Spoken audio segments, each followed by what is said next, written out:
اعوذ باللہ من الشیطان الرجیم بسم اللہ الرحمن الرحیم الم تر کیف فعل ربک باصحاب الفیل الم یجعل کیدہم فی تضلیل وارسل علیہم طیرا ابابیل ترمیہم بحجارۃ من سجیل فجعلہم کعصف مأکول۔ دیکھیں یہ سورت ہے سورۃ الفیل، یہ ہم میں سے ہر ایک کو یاد ہوتی ہیں۔ یہ قرآن پاک کی آخری 10 صورتیں یہاں سے شروع ہوتی ہیں۔ سوچا کہ انشاءاللہ اس کی کچھ تفسیر مختصر طور پر ہر ایک کے سامنے آ جائے۔ کم از کم بندہ جب ہم اس تفسیر کو اس صورت کو پڑھے تو ہمیں کم از کم اس کے معنی معلوم ہو اور اس کی تفسیر معلوم ہو کہ اللہ نے یہ جو نازل کیا اس میں اللہ کیا فرما رہے ہیں۔ تو اس لیے انشاءاللہ اس کی مختصر طور پر تفسیر بیان کی جائے گی۔ دیکھیں یہ صورت جو ہے نا، اس کا نام ہے سورۃ الفیل، ہاتھیوں والی صورت۔ اس کا بڑا عجیب و غریب واقعہ پیش آیا ہے۔ کیا ہے اس کا ایک بیک گراؤنڈ ہے، اس کا شان نزول ہے۔ واقعہ کیا پیش آیا تھا کہ اللہ کے نبی صلی اللہ علیہ وسلم جس سال پیدا ہوئے، اللہ کے نبی صلی اللہ علیہ وسلم کی جس سال ولادت باسعادت ہوئی، اس سے ٹھیک 50 دن پہلے یہ واقعہ پیش آیا۔ بڑا عجیب و غریب، اللہ نے اپنی قدرت دکھائی اس واقعے کے اندر۔ واقعہ کیا پیش آیا کہ ابرہہ یمن کا ایک حکمران تھا جس کا نام تھا ابرہہ۔ اس نے اپنے یمن کے اندر، اپنے ملک کے اندر ایک کلیسا تعمیر کیا۔ کلیسا کسے کہتے ہیں؟ یہ گرجا گھر جسے کہا جاتا ہے۔ اور اس نے کیا کیا؟ اس نے کہا کہ بھائی جو لوگ اللہ کے حج کرنے کے لیے بیت اللہ جایا کرتے تھے حج کرنے کے لیے، ان پر پابندی لگا دی اپنے ملک کے لوگوں کو کہ کسی کو اجازت نہیں ہے کہ بیت اللہ حج کے لیے جائے۔ میں نے جو یہ گھر بنایا ہے اسی کو تم اللہ کا گھر سمجھو اور یہیں پر تمہیں حج کرنا ہے۔ عرب جو تھے نا، جب انہیں اس بات کو یہ بات پتہ چلی، عرب بہت غیرت مند، وہ اللہ کے دین کے معاملے میں بہت غیرت مند تھے۔ اگرچہ وہ بت پرستی کرتے تھے، لیکن چونکہ حضرت ابراہیم علیہ السلام کے مذہب سے ان کا تعلق تھا اور حضرت کعبۃ اللہ کو جو حضرت ابراہیم علیہ السلام نے بنایا تھا، اس لیے کعبۃ اللہ کے ساتھ ان کا خاص تعلق تھا۔ اور کوئی اگر نگاہ اٹھا کر دیکھ لے کعبۃ اللہ کی طرف، اسے چھیڑنے کی کوشش کرے تو پھر وہ اسے چھوڑتے نہیں تھے۔ چنانچہ عربوں کو جب پتہ چلا تو انہوں نے کیا کیا، ایک دم غصے میں آ گئے اور چند عرب وہاں پہنچے اور ان میں سے ایک نے یہ کیا کہ جو ابرہہ نے کلیسا بنایا تھا اس کلیسا کے اندر جا کر اس نے ایک کام تو یہ کیا، اس نے پاخانہ کر دیا، اس میں گندگی پھیلا دی، اور دوسرا کام اس نے یہ کیا کہ اس کے ایک حصے میں آگ لگا دی۔ جب ابرہہ کو یہ بات پتہ چلی تو وہ بہت غصہ ہوا اور اس نے یہ ارادہ کیا کہ اب کچھ بھی ہو ان کے کعبہ کی اینٹ سے اینٹ بجا دی جائے گی۔ ان کا جو کعبہ ہے بیت اللہ، اس کی اینٹ سے اینٹ بجا دی جائے۔ اور اس نے کیا کیا، اپنا پورا لشکر تیار کیا، اور یہ لشکر انسانوں کا لشکر نہیں تھا، ہاتھیوں کا لشکر تیار کیا، ہاتھی کے اوپر انسان۔ اس نے یہ لشکر اس لیے تیار کیا، اس کا ارادہ یہ تھا کہ ہاتھیوں کا جو لشکر ہے اسے لے جایا جائے اور ہاتھیوں کے پیر میں اور گلے میں زنجیر ایک طرف، اور دوسری زنجیر کا چین کا جو سرا ہے وہ دوسرا سرا کعبۃ اللہ کو پہنا دیا جائے اور کعبۃ اللہ کو اکھاڑ کر لے جایا جائے۔ یہ اس نے یہ ترتیب بنائی، لیکن اللہ کو بھی کچھ اور منظور تھا۔ بہرحال یہ نکلا اپنے یمن سے، اپنے ملک سے نکلا۔ راستے میں کچھ عرب قبائل اسے ملے، انہوں نے اس کے ساتھ جنگ کی، چونکہ عرب تھے، جنگ کی، لیکن اس کا لشکر بہت بڑا تھا، لہٰذا وہ سب ہار گئے۔ لیکن جب یہ کعبۃ اللہ کے پاس، مکہ مکرمہ کے پاس پہنچا، اس نے دیکھا کہ وہاں کچھ اونٹ گھاس کھا رہے ہیں، چر رہے ہیں۔ تو اس نے سب سے پہلا حکم یہ دیا کہ جتنے اونٹ چل رہے ہیں سب کو اپنے قبضے میں لے لو، تاکہ یہ مکہ والے جو ہے نا مقابلہ نہ کر سکے۔ اتفاق کی بات اس میں حضرت عبد المطلب جو کہ اللہ کے نبی صلی اللہ علیہ وسلم کے دادا تھے، ان کے بھی اونٹ تھے۔ تو حضرت عبد المطلب کو جب پتہ چلا کہ ابرہہ نامی ایک شخص آیا ہے جس نے ہمارے اونٹوں کے اوپر قبضہ کر لیا ہے اور اس کا ارادہ یہ ہے کہ بیت اللہ کو تہس نہس کر دے گا، حضرت عبد المطلب جو تھے نا بڑے شان و شوکت والے تھے، ان کا چہرہ ہی دیکھ کر لوگ کہتے تھے یار یہ بادشاہ ہے۔ اللہ نے ان کے چہرے میں وہ خصوصیت رکھی تھی، اللہ کے نبی کے والد کے چہرے میں بھی اللہ نے یہ خصوصیت رکھی تھی، اور خود اللہ کے نبی کے تو کیا کہنے۔ بہرحال عبد المطلب اس کے پاس پہنچے. عبد المطلب کو پتہ چلا کہ اس نے مکہ کے قریب ایک جگہ پڑاؤ ڈالا ہے اور یہاں پر ہے وہ. اور عبد المطلب جب اس کے پاس پہنچے تو وہ اپنے تخت پر بیٹھا ہوا تھا. جیسے عبد المطلب اس کے قریب آئے تو اس نے دیکھا اور آپ کا چہرہ جو دیکھا تو اس کے دل میں آپ کا رعب بیٹھ گیا اور اس کو لگا اور وہ سوچنے لگا کہ یہ بادشاہ ہے. تو وہ کھڑا ہو گیا اپنے تخت سے اور عبد المطلب کو اپنے تخت پر بٹھایا. اب عبد المطلب نے بیٹھتے ہی یہ بات شروع کی کہ دیکھ میرے جو اونٹ تو نے لیے نا وہ مجھے واپس کر دے.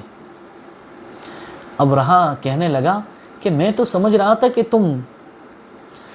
تمہارے اللہ کے گھر کے لیے آئے ہوں گے اور تم عجیب ہو ہیں, تمہیں دنیا کی پڑی ہے, تمہیں مال و دولت کی پڑی ہے.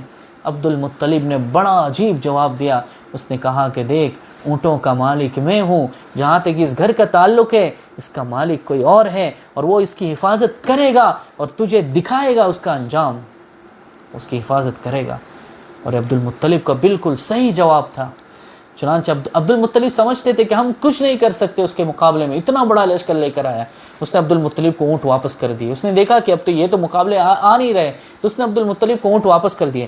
اب عبد المطلب نے کیا کیا, سارے اپنے لوگوں کو جمع کیا اور اپنے لوگوں کو جمع کر کے آخری جو راستہ تھا وہ اختیار کیا. کیا کیا, کعبۃ اللہ میں آئے اور وہاں جو کوٹا تھا اس کو پکڑا اور سب سے اور اللہ کے سامنے آہوزاری کی, اللہ کے سامنے آہوزاری کی اور اللہ کے سامنے روئے اور اللہ سے کہا اللہ آپ اس گھر کی حفاظت فرما لیجیے. عبد المطلب نے پھر سب کو کہا کہ بھائی کوئی یہاں نہ رہے, اس لیے کہ مجھے یقین ہے کہ اللہ کا عذاب آئے گا اور اس کو ختم کر دے گا.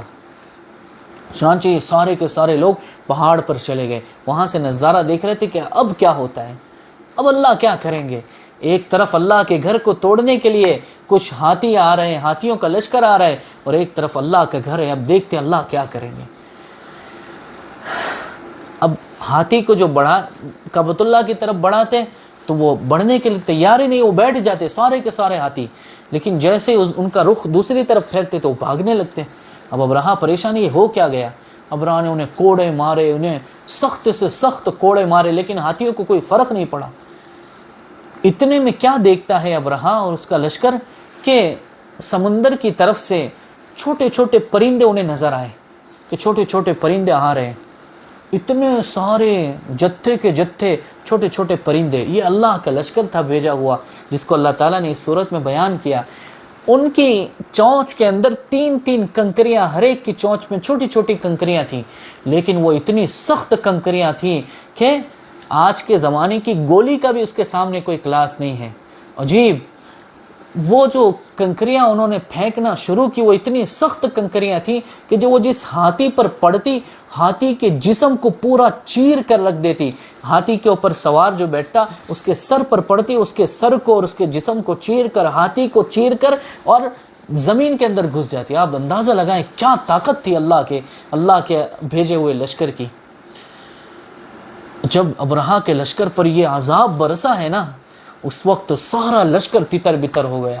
سارے آدھے تو وہیں پر مر مٹ گئے. ابرہہ جو تھا وہ بھاگا, لیکن اللہ نے ایسا عذاب اس پر مسلط کیا کہ یمن پہنچتے پہنچتے اس کا گوشت اس کے گل سڑ کر نیچے گرنے لگا.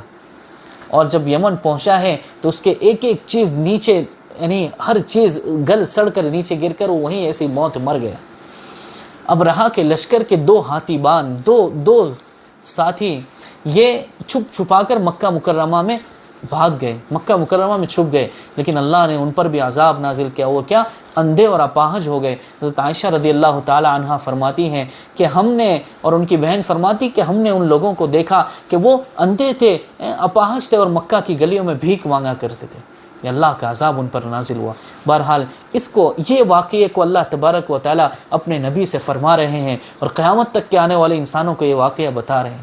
کیا فرمایا اللہ نے, دیکھیں, الم تری کیف فعل ربک باصحاب الفیل, کیا تم نے نہیں دیکھا, کیف فعل ربک باصحاب الفیل, ہاتھیوں والوں کے ساتھ تمہارے رب نے کیا معاملہ کیا.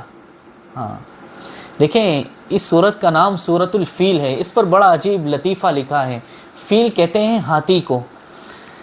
ایک بدو, ایک دیہاتی ایک مسجد میں نماز پڑھنے کے لیے گیا. بیچارہ ان پڑھ تھا لیکن عربی جانتا تھا, چونکہ عرب تھا. اب امام صاحب نے جو رکعت باندھی اور امام صاحب نے سورہ بقرہ پڑھنا شروع کی. بقرہ کہتے ہیں گائے کو. آپ جانتے ہیں سورہ بقرہ 2.5 پارے کی ہے. امام صاحب نے شروع کی پڑھنا, پوری سورہ بقرہ پڑھ دی. دوسرے دن ہوا یہ کہ وہی بدو اسی مسجد میں نماز پڑھنے کے لیے آیا. امام صاحب نے رکعت باندھی اور رکعت باندھتے ہی الم تر کیف فعل ربک باصحاب الفیل شروع کی. اب بدو سوچنے لگا کہ بھائی گائے اتنی بڑی تھی تو ہاتھی کتنا بڑا ہوگا. اب اس نے ایک آیت امام صاحب نے جو پڑھی, رکعت توڑی اور بھاگا. بھائی کل گائے اتنی بڑی تھی تو ہاتھی آج کتنا بڑا ہوگا. بہرحال یہ تو ایک لطیفہ ہے. اب اللہ تعالیٰ فرماتے ہیں کیا تم نے نہیں دیکھا کہ تمہارے رب نے ہاتھیوں والوں کے ساتھ کیا معاملہ کیا. الم یجعل کیدہم فی تضلیل, کیا اس نے ان کی ساری چالیں بیکار نہیں کر دی. وَأَرْسَلَ عَلَيْهِمْ طَيْرًا أَبَابِيلَ, اور اللہ تبارک و تعالیٰ نے ان پر غول کے غول, جھنڈ کے جھنڈ, پرندوں کے جھنڈ ان پر بھیجے. ابابیل چھوٹے چھوٹے پرندے, ان کے جھنڈ ان پر بھیجے. ترمیہم بحجارۃ من سجیل, جو ان پر پکی ہوئی مٹی کے پتھر پھینک رہے تھے. کنکر, پکی ہوئی مٹی کے پتھر ان پر پھینک رہے تھے. فجعلہم کعصف مأکول, چنانچہ انہیں ایسا کر ڈالا جیسا کھایا ہوا بھوسا. بھائی گائے بھینس یا انسان جس کھانے کو کھاتا ہے تو کیسا ہو جاتا ہے وہ کھانا, بالکل اللہ نے انہیں ایسے چور کر دیا. آپ یقین جانیں کسی ظالم سے کبھی نہ گھبرائیں, یہ اللہ کا ایک نظام ہے. اللہ ایک وقت تک ڈھیل دیتا ہے. آپ جس ملک میں رہ رہے ہیں, اگر وہاں کی حکومت ظالم ہے, خاص طور پر انڈیا, ایسے ممالک جہاں حکومت ظالم ہے, اللہ ایک وقت تک دیکھتا ہے. ظلم کے ساتھ کبھی حکومت نہیں چل سکتی. آپ اللہ کے سامنے ہاتھ اٹھائیں, اللہ سے دعا کریں, اللہ ان کا وہی انجام کریں گے جو ان ہاتھیوں والوں کا کیا. اللہ تعالیٰ سے دعا ہے اللہ ہمیں عمل کی توفیق عطا فرمائے, سمجھنے کی, سمجھانے کی, قرآن پاک کو سمجھنے کی اور قرآن پاک سمجھانے کی توفیق عطا فرمائے. وصلی اللہ علیہ